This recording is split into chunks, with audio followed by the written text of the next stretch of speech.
Hey everybody, we are here for another week of Unscripted where we're going to talk about our last Sunday of Reclaim the Table. Absolutely. Yes. I'm kind of sad. Yeah. This was fun and different. Definitely different, and it's been good because I love that we've talked about this a couple different weeks, how this is something that was kind of talked about and thought about when we didn't even know what COVID-19 was.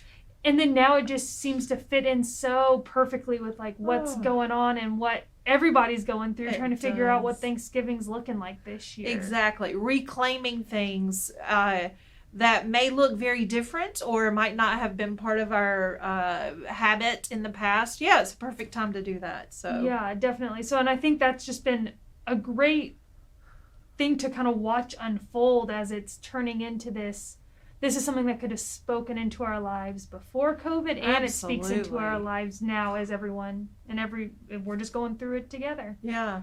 Yeah. So in the spirit of Thanksgiving stuff, did you guys have any specific Thanksgiving traditions or anything that you guys did as a family growing up? When I was a little kid, we would always drive to South Carolina to my grandparents. And so it was that over the river and through the woods to grandmother's house we go. It kind of felt like that. I mean, we would go down, we'd have this huge family meal. Everybody would bring something, and we'd meet at my grandparents' house. And then as I got older in high school, especially college and such, those traditions kind of pulled away, and we started doing stuff just more with the immediate family.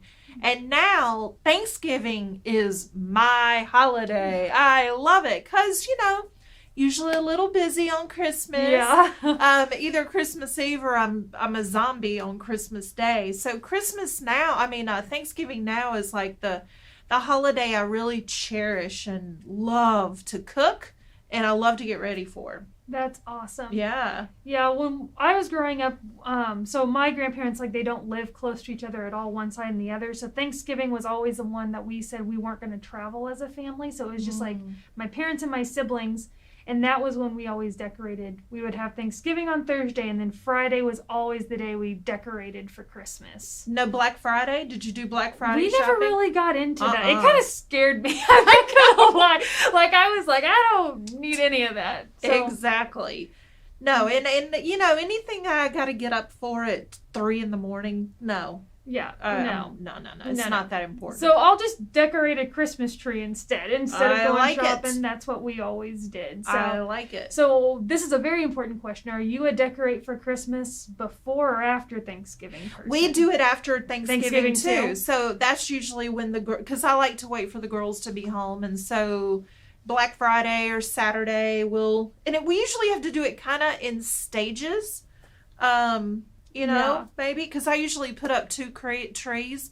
I always put up a Christmas tree, but then I also put up a Clemson tree. Oh my. It's a smaller version of a tree, and it's decorated in all Clemson ornaments. And Nathan is in the background. We've got some people doing this. What does that mean? I think it's, I don't know, Boomer Sooner over there.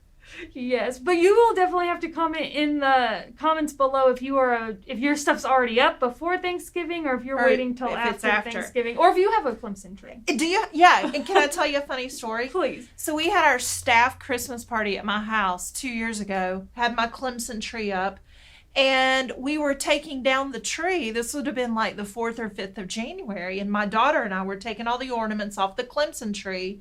And she finds this red one, and it has OU on it. And she goes, Mom, what is this? And I said, well, that would be the work of a Mr. Nathan Harkins. Nathan had come to my house in early December and put an OU ornament on my Clemson Christmas tree. But I didn't find it until we won the national championship that year, too. So, well, and I just love the long game of that, Nathan. You waited until January for that to come into fruition. For the text to say, is this yours by any chance? That's a good one. Well played. Well played. That's awesome. So I don't even know how to segue out of that. But so going back to your sermon this Sunday, you were talking about so just kind of give us a recap of exactly what was the heart behind your message this past Sunday. Well, I kind of changed direction as we move closer. Last week was challenging for many reasons, but a lot of it, news came out. We had these restrictions kind of come back into place, and it became very apparent that Thanksgiving was going to look very different for a lot of people. Yeah. And so I wanted to just focus on the table and how Thanksgiving was so much a part of Jesus's Last Supper, which I'm sure, at least for him, was a solemn event. He knew what was coming, and yet there was gratitude, there was thanksgiving at that table. And just to remind us all that, this might feel very different, but there's a lot to be thankful for, and gratitude can still be at the very center of who we are and what we do. And so I kind of shifted about midweek on my sermon for that reason. Well, I think that's great. And I loved, at one point you said something along the lines of like reclaim the table from 2020. Like our identity isn't in what's happening in 2020. And so you said something about having a kingdom perspective. So can you elaborate on that a little bit more, and what, in your mind, what is that kingdom perspective? Well, when I think about, the things that can happen to us here in the moment, we can become so driven by our circumstances sometimes, whether it's our finances or broken relationships, or things just aren't going our way or what have you. And we think that identifies us, but yet we have someone and something else that tells us who we are and tells us what we're here to do, gives us purpose, gives us life. And so when I can think beyond what is going on in my life, in my little microcosm of my life, and I can think broader and think bigger, that always helps me change my perspective. Right. And so what I mean by that is, regardless of what's happening in my life, what are the ways I can still show my love to God and my love to neighbor? And sometimes if I can just for a moment take that focus off of the bad day, the bad week, whatever, I can have that gratitude. Yeah. If I take the focus off of what's going wrong in my life, and I can think about the ways that I can help offer hope to others, I become more grateful. I'm thankful for those opportunities. And so I just kind of think of it as like, the Lord's Prayer, thy will be done on earth as it is in heaven. And so anything we can do to help give that hope, bring a little heaven to right here and right now, that's the kingdom perspective for me. Yeah, I love that. The perspective versus circumstance that you talked quite a bit a lot. Yeah. So when you think about in your life, where this year has it been easy for you to find that gratitude, and where has it been you got to dig real deep to find that gratitude? Oh, well, and I've mentioned this before, maybe here, maybe in the sermon, but for me, when all of this COVID stuff started, we kind of went on a calling campaign at the church we called every single one of our members and just reached out and said, hey, how are you doing? What are you feeling? What are you thinking? And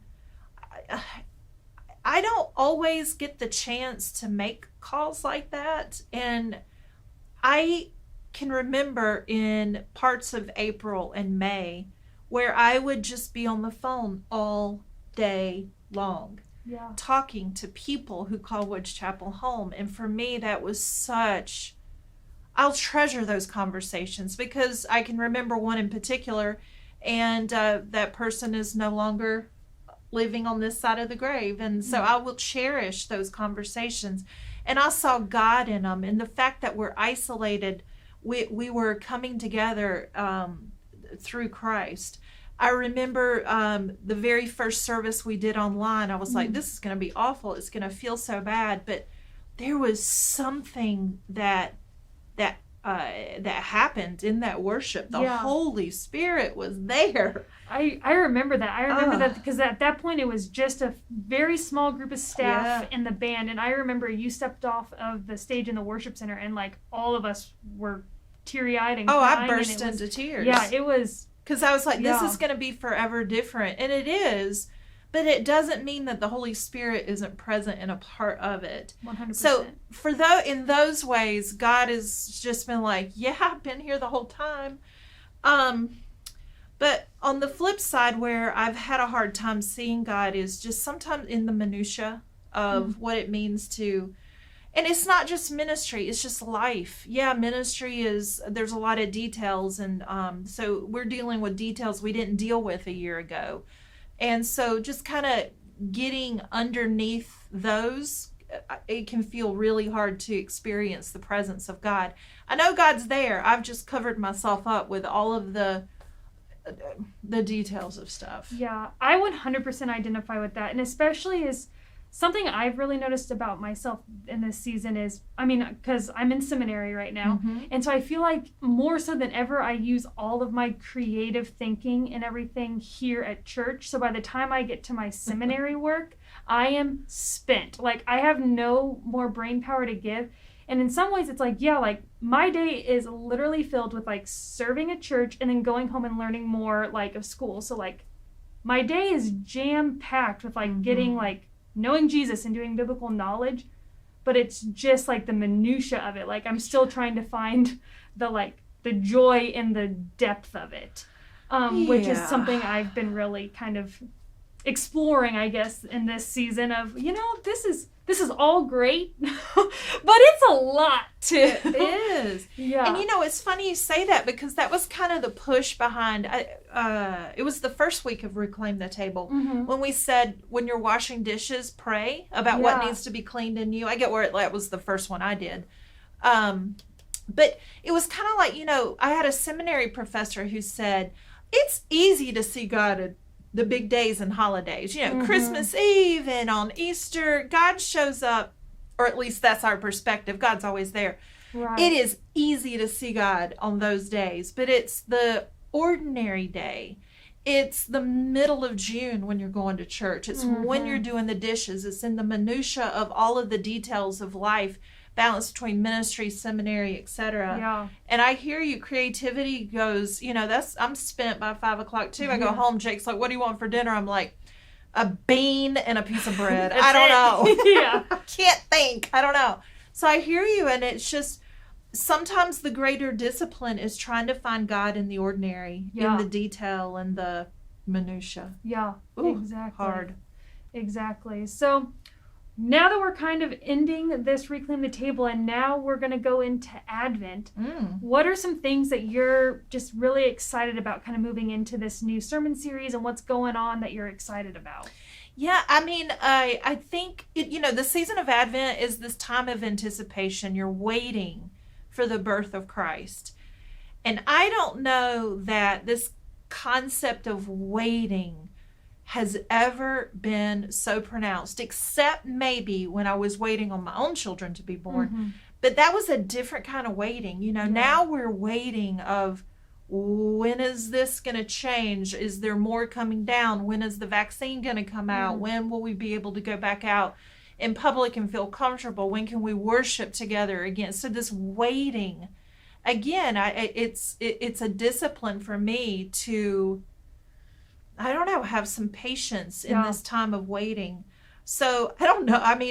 That can feel heavy, but I think it should feel heavy. Yeah. I'm okay with that. I think this is a time of God shaping each and every one of us and kind of carving out our hearts, cleaning out our hearts, and saying, I want you to notice me in different ways, and maybe see me in spots where I've always been, but you've just never noticed. Yeah, for sure. I don't know. Advent is always just that exciting time. So Definitely. yeah. Well, the thing I'm excited about is because kind of like you said, like finding God in the everyday, is we've got some awesome stuff this year for Advent. We have an Advent book that we created that I'm so excited about. It has staff and it has some awesome people within the congregation that all took some time, and there's a devotion for every single day leading up into Christmas Eve. So we have that.